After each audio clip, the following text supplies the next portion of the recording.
विद्यार्थी मित्रो, आपण आता पेपर फर्स्ट मध्ये पेपर फर्स्ट नाव आहे इलेक्ट्रिकल वायरिंग. आपण सेकंड मध्ये 5 प्रकरणं बघितली होती, छोटी छोटी होती ती 5 प्रकरणं. थर्ड मध्ये 2 प्रकरणं पाहिली होती. थर्ड मध्ये 2 प्रकरण होते. पहिलं प्रकरण होतं 3 फेज एसी मोटर आणि दुसरं प्रकरण होतं 3 फेज एसी मोटर रिवाइंडिंग. आता पेपर फर्स्ट कडे येत असताना त्या पेपरचं नाव आहे इलेक्ट्रिकल वायरिंग. त्याचा कोड आहे FA. आपल्या पेपरला परीक्षेला कोड लिहावा लागतो, तर FA. पहिलं प्रकरण आहे इंडस्ट्रियल व कमर्शियल वायरिंग. गेल्या वर्षी आठवतंय का? लक्षात ठेवा, आपण वायरिंगचे प्रकार पाहिले होते. वायरिंगचे प्रकार 3 प्रकार पाहिले होते. पहिला प्रकार आहे रेसिडेन्शियल किंवा घरगुती वायरिंग. पहिला प्रकार घरगुती वायरिंग, दुसरा बघितला कमर्शियल वायरिंग आणि तिसरा प्रकार इंडस्ट्रियल वायरिंग. वायरिंगचे 3 प्रकार आहेत. आपण एखादं इमारत नवी उभा केल्यानंतर तिथे विद्युत सप्लायची आवश्यकता असते आणि ती विद्युत सप्लायची आवश्यकता ही एखाद्या तज्ञ व्यक्तीच्या मार्गदर्शनाखालून त्याची आखणी करून वाइंडिंग डायग्राम तयार करून जी जोडणी केली जाते त्याला वायरिंग असं म्हणलं जातं. मग वायरिंगचे 3 प्रकार आपण पाहिले होते गेल्या वर्षी. रेसिडेन्शियल म्हणजे घरगुती वायरिंग, कमर्शियल आणि इंडस्ट्रियल. लक्षात आले? ते 3 प्रकार पाहिले होते. मागच्या गेल्या वर्षी आपण जे रेसिडेन्शियल वायरिंग पाहिलेलं होतं त्या रेसिडेन्शियल वायरिंग मध्ये बरेच मुद्दे याच्यामध्ये बरेच म्हणजे काही अंश मुद्दे याच्यामध्ये येणार. मग त्याच्यामध्ये ते कोणकोणते प्रकार आहेत रेसिडेन्शियल घरगुती वायरिंगचे, तेच प्रकार कमर्शियल वायरिंगचे असणार आहे. तर आता आपण तो घरगुती वायरिंग किंवा रेसिडेन्शियल वायरिंग, आपण गेल्या वर्षी वायरिंगचे 3 प्रकार लक्षात ठेवा. वारंवार बोर्डाला सुद्धा प्रश्न विचारला जातो, वायरिंगचे 3 प्रकार कोणते? 2 मार्काचा प्रश्न. रेसिडेन्शियल म्हणजेच घरगुती वायरिंग, कमर्शियल म्हणजे व्यापारी वायरिंग आणि इंडस्ट्रियल म्हणजे औद्योगिक वायरिंग. हे 3 वायरिंगचे प्रकार. आता जो पहिला प्रकार आहे रेसिडेन्शियल किंवा घरगुती वायरिंग, हे गेल्या वर्षी आपण त्याचा अभ्यास केला होता. मग दुसरे 2 प्रकार आहेत कमर्शियल वायरिंग आणि इंडस्ट्रियल वायरिंगचा अभ्यास आपण 12वीत आलेला. पण आता इथं प्रकरणाला इथं अर्थ नाव देताना असं दिलंय की त्यांनी इंडस्ट्रियल अगोदर नाव दिलं आणि नंतर कमर्शियल वायरिंग. तर याचा अर्थ या ठिकाणी फक्त लक्षात ठेवायचा सिलेबस म्हणजे नाव मागं पुढे झालं तर चालेल, परंतु याचा अर्थ इंडस्ट्रियल वायरिंग वरती या प्रकरणामध्ये जास्त फोकस केलेला आहे. कारण का कमर्शियल वायरिंग आणि रेसिडेन्शियल वायरिंग हे एकसारखंच आहे. म्हणून या ठिकाणी नाव देताना इंडस्ट्रियल व कमर्शियल वायरिंग अशा पद्धतीचं नाव त्या ठिकाणी दिलेलं आहे. ओके, हे लक्षात ठेवा. आता आपण याच्यामध्ये बघताना मी सुरुवातीला सांगितलं प्रस्तावना आणि प्रकार. प्रस्तावना म्हणजे वायरिंग कशासाठी केली जाते. एखादी नवीन इमारत बांधल्यानंतर किंवा एखादा कारखाना उभा केल्यानंतर त्या ठिकाणी विद्युत सप्लायची आवश्यकता असते. मग प्रकाशासाठी असेल, एखादं उपकरण चालू करण्यासाठी असेल, त्याच्यासाठी एखाद्या तज्ञ मार्गदर्शकाच्या खाली त्याचा आराखडा तयार करून जी वायरिंग केली जाते किंवा जी जोडणी केली जाते त्याला वायरिंग असं म्हणायचं. मग वायरिंगचे प्रकार आपण 3 पाहिले. सविस्तर प्रकार पुढे आहे. वायरिंगचे ऍक्सेसरीज काय? ऍक्सेसरीज म्हणजे त्या वायरिंग मध्ये काय काय जोडलं जातं, तर त्या ऍक्सेसरीजचं वर्गीकरण या ठिकाणी दिलं. सोपं आहे. वायरिंगचे ऍक्सेसरीज काय? पकडणारी साधन. म्हणजे तुम्हाला परीक्षेला प्रश्न विचारला तर त्या वायरिंग ऍक्सेसरीज कोणकोणते, तर वायरिंग ऍक्सेसरीज 5 आहेत. पकडणारी साधने, त्याच्यामध्ये होल्डर आणि बोर्ड आहेत. लक्षात आलं? त्याच्या पकडणारी साधने, त्याच्यामध्ये होल्डर आणि बोर्ड आहे. मग होल्डरचे प्रकार आपण गेल्या वर्षी पाहिलेले, तरी याच्यामध्ये होल्डर लक्ष ठेवा. अँग्युलर होल्डर असा खाली वाकलेला असतो, बॅटन होल्डर सरळ असतो, पेंडंट होल्डर मध्ये लोंबकळत असतो. हे होल्डर त्याच्यामध्ये येते. बोर्ड येते, डिस्ट्रीब्युशन बोर्ड ते पकडणारे बोर्ड आहे ना, ते कोणाकोणाला सॉकेटला, स्विचला, इंडिकेटरला, फ्यूजला पकडून ठेवतात, म्हणून ते पकडणाऱ्या साधनामध्ये बोर्ड येते. मग तुम्ही आता इथं पकडणाऱ्या साधनामध्ये होल्डर लिहित असताना होल्डरचे प्रकार त्या ठिकाणी pendant holder, baton holder, angular holder, हे सगळे त्याच्यामध्ये प्रकार आहेत. बोर्ड, कारण का त्याच्यामध्ये बाकी स्विचेस सॉकेट वगैरे पकडून नियंत्रक साधन, नियंत्रण करणारे सगळे स्विचेस. हा परीक्षेला प्रश्न ज्यावेळेस विचारला जाईल त्यावेळेस पकडणारे साधन त्याची पुढे नाव आहे. नियंत्रक साधने सगळे switches, single pole switch, double pole switch म्हणजे SP switch, DP switch, bell switch, ICDP switch, ICTP switch, हे गेल्या वर्षी सगळं पाहिलेलं आहे. रिव्हिजन आपण थोडक्यात देतोय. आयसीडीपी आयर्न क्लॅड, आयसीडीपी म्हणजे आयर्न क्लॅड, आयसीटीपी म्हणजे ICTP iron clad triple pole स्विचेसचे मुद्दाम SP switch, single pole switch, DP switch, double pole switch, ICDP switch, iron clad double pole, iron clad हा डार्क आहे, ICTP switch, iron clad triple pole switch, 3 pole असतात म्हणून त्याला iron clad triple pole switch असतात. हे नियंत्रक साधने switches आहेत.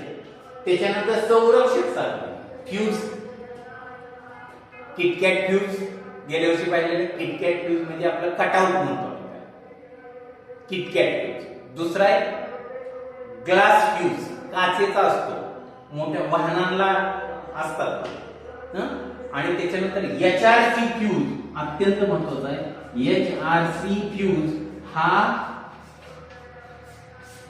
औद्योगिक क्षेत्रामध्ये वापरला जातो. एचआरसी फ्यूज हा औद्योगिक क्षेत्रामध्ये वापरला जातो.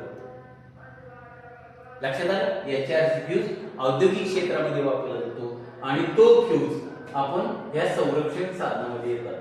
त्यानंतर एमसीबी, मिनिएचर सर्किट ब्रेकर, फ्यूजच्या ऐवजी आता एमसीबी वापरले जाते म्हणून त्याला एमसीबी हे संरक्षण साधनामध्ये येते. ईएलसीबी अर्थ leakage circuit breaker, MCB, ELCB हे 2 प्रकार संरक्षक साधनामध्ये येते. पुढे आउटलेट, आउटलेट म्हणजे त्यातून बाहेर काय दिलं जातं तर सॉकेट, सॉकेट 2 पिन सॉकेट असेल, 3 पिन सॉकेट असेल, 2 in 1 म्हणजे 5 छिद्र 5 होल असणारं सॉकेट असते त्याला डोमेस्टिक किंवा 2 in 1 सॉकेट असते. सॉकेट त्याच्यामध्ये येते. सिलिंग रोज येते, ज्या वरती सिलिंग रोज सिलिंगला बसवलं जातं आणि त्यातून फॅनला सप्लाय येतो किंवा ट्यूबला काढतो किंवा पेंडेंट होल्डरला काढतो त्याला सिलिंग रोज असतो. म्हणजे आउटलेट साधनामध्ये सॉकेट येते, सिलिंग रोज येते. त्याच्यानंतर सर्वसाधारण साधन, सर्वसाधारण साधनामध्ये काय काय येणार आहे? मॉड्युलर प्लेट्स, वेगवेगळ्या प्लेट्स यायला लागल्या. अगोदर काय करावं लागलं, बोर्ड घ्यायचा, बोर्डला खाचा पाडायचा, त्याच्यामध्ये इंडिकेटर, स्विच, सॉकेट, फ्यूज सगळं जोडलं जायचं. आता खाचा वगैरे पाडायचा नाही तर मॉड्युलर सॉकेटच असे येते, बोर्ड असे येते की त्याच्यावरती फक्त प्रेस केलं तर ते मधलं निघतं आणि त्याच्यामध्ये स्विच बसतो, प्रेस करून बसतो, त्याला स्क्रू वगैरे करायची गरज नाही. म्हणजे हे मॉड्युलर सॉकेट त्याच्यामध्ये येते. टीव्ही सॉकेट येईल, टेलिफोन सॉकेट येतील, हे सर्वसाधारण याच्यामध्ये येतील. लक्षात आलं? आपण काय काय पाहिलं, वायरिंग ऍक्सेसरीज पाहिले. वायरिंग ऍक्सेसरीज मध्ये हे 5 वेगवेगळे पकड त्याचं वर्गीकरण केले. वायरिंग ऍक्सेसरीज मध्ये कोणकोणती साहित्य वापरतो म्हणजे सगळी ओळीने द्यायला त्याचं वर्गीकरण केले. काही पकडणारे साधन आहेत, पकडणाऱ्या साधनामध्ये होल्डर, बोर्ड आहे, नियंत्रक साधन आहेत, सगळ्या प्रकारचे स्विचेस आहेत. त्याच्यानंतर संरक्षण साधन आहेत, फ्यूज आहेत, त्या फ्यूजचे प्रकार आहेत, एमसीबी, ईएलसीबी आहे, आउटलेट साधन आहेत, सगळे सॉकेट आहेत, 2 pin socket, 3 pin socket, 2 in 1 किंवा डोमेस्टिक सॉकेट, सिलिंग रोज आहे. त्याच्यानंतर सर्वसाधारण मध्ये मॉड्युलर प्लेट असते, टीव्ही, टेलिफोन सॉकेट असते. अशा पद्धतीने आपण वायरिंग ऍक्सेसरीज पाहिजे. त्याच्या पुढचा मुद्दा काय, लाइटनिंग फीचर्स म्हणजे काय. आता हे सगळं जोडलं आपण पण त्याला लाईट जोडावं लागते वेगवेगळे. आता ट्यूब बल्ब वगैरे हे सर्व सामान्य झाले पण काही वेगळ्या पद्धतीने. मग कव्हर असणार लाईट, असं वरून कव्हर, आत बल्ब असतो त्याच्या वरून कव्हर, गोल असेल किंवा चौकोन, cover lighting. Window lighting, window म्हणजे एखादी खिडकी असेल तर त्या खिडकीच्या तिथं छोटीशी लाईट असते त्याला विंडो लाईटिंग असते. रेंज, रेंज म्हणजे ठराविक रेंज मध्ये जर एखादा वस्तूवरती तुम्हाला फोकस द्यायचं असेल तर रेंज, ठराविक अंतरावर. स्पॉट म्हणजे बरोबर वरून एखादी वस्तू आपण ठेवलेली त्याच्यावर स्पॉट लाईटिंग म्हणजे lighting features, cover lighting, window lighting, range lighting, spot lighting, flood, flood म्हणजे हॅलोजन, मर्क्युरी वगैरे मोठे लॅम्प असतात त्याला फ्लड लाइटिंग, फ्लॅश, फ्लॅश म्हणजे नुसता फ्लॅश उघड झाक होणाऱ्या लाइटिंग असते त्याला फ्लॅश लाइट, यार्ड, यार्ड म्हणजे आपण यार्ड म्हणतो, पूर्ण ग्राउंड असेल किंवा मार्केट यार्ड मैदान असेल त्या मैदानावरती जी लाईट लागते त्याला यार्ड लाइटिंग असते. पॅसेज, आपल्या घराच्या पुढे पॅसेज असतो, ती पॅसेज म्हणजे जी लाइटिंग वापरली जाते त्याला पॅसेज लाइटिंग असतं. हे लाइटिंग फीचर्स वेगवेगळे दिले की कुठं कोणतं वापरलं पाहिजे आणि त्याची नावं आपल्याला पाहिजे.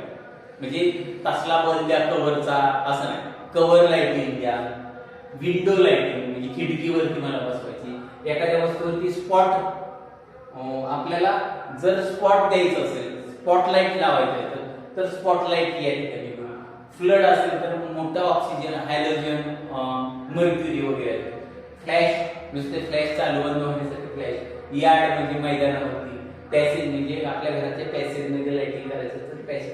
अशा पद्धतीने लाइटिंग फीचर्स त्या ठिकाणी दिले असतात. त्याच्यानंतर पुढे आता प्रोजेक्ट कोणते, वायरिंगचे प्रोजेक्ट कोणते, म्हणजे आपण म्हणतो असं की माझं काय एखादा प्रोजेक्ट चालू म्हणजे एखाद्या काम आपण एखादं मोठं कार्य हातात घेत असतो, प्रोजेक्ट चालू असेल तर त्या प्रोजेक्ट कोणते, तर रेसिडेन्शियल प्रोजेक्ट. म्हणजे जर मी तुम्हाला विचारले की काय चालू आहे तर सर माझा मोठा प्रोजेक्ट आहे, रेसिडेन्शियल प्रोजेक्ट आहे, म्हणजे घराची मी काम करतोय, वेगवेगळे बंगले आहेत आणि त्या बंगल्यांचं लाईट फिटिंग करायचं, रेसिडेन्शियल. कमर्शियल, कमर्शियल म्हणजे काय, मोठे मोठे अपार्टमेंट्स असतात, 5-5, 10-10, 15-15 मधले अपार्टमेंट असतात तर त्यांचं वायरिंग असेल तर त्याला कमर्शियल वायरिंग. म्हणजे residential wiring, commercial project, residential project, commercial project. संस्था प्रोजेक्ट, संस्था म्हणजे काय, एखाद्या आता आपली ग्रामपंचायत म्हणजे आता नगर परिषद त्याची गाळ्यांचं लाईट फिटिंग असेल तर त्याला ती संस्था प्रोजेक्ट असेल. किंवा मोठा एखादा सरकारी दवाखाना असेल किंवा एखादा मोठं हॉस्पिटल असेल तर त्या संस्थांचे जे वायरिंग असेल त्याला संस्था प्रोजेक्ट असतात. आणि शेवटचा आहे औद्योगिक प्रोजेक्ट. औद्योगिक प्रोजेक्ट म्हणजे कारखान्यामधल्या लाईट असतील, मोठे मोठे पॅनल बोर्ड असतील, त्या पॅनल बोर्ड मधून वायरिंग कशा पद्धतीने करायची तर ते प्रोजेक्टची नावं या ठिकाणी. परीक्षेला 2च मार्काला प्रश्न मिळाले. वायरिंग प्रोजेक्ट कोणते, रेसिडेन्शियल प्रोजेक्ट, कमर्शियल प्रोजेक्ट, संस्था प्रोजेक्ट आणि औद्योगिक प्रोजेक्ट. अशा पद्धतीने सुरुवातीचे मुद्दे आपण या ठिकाणी पाहिलेले. कोणकोणते पाहिले लक्षात ठेवा, प्रस्तावना पाहिली आणि त्याचे 3 प्रकार.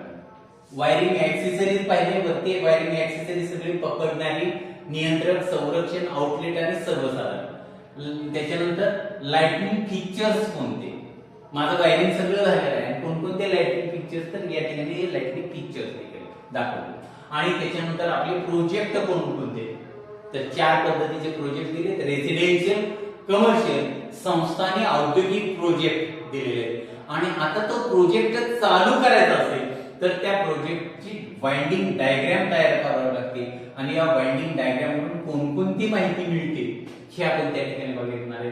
वायरिंग करताना कोणती काळजी तर ह्याच्यावरती आपले एक आपला तास जाईल, एक भाग आपण त्याच्यावरती वाइंडिंग डायग्राम म्हणून कोणकोणती माहिती मिळते हे आपण पुढच्या तासाला बघणार आहे.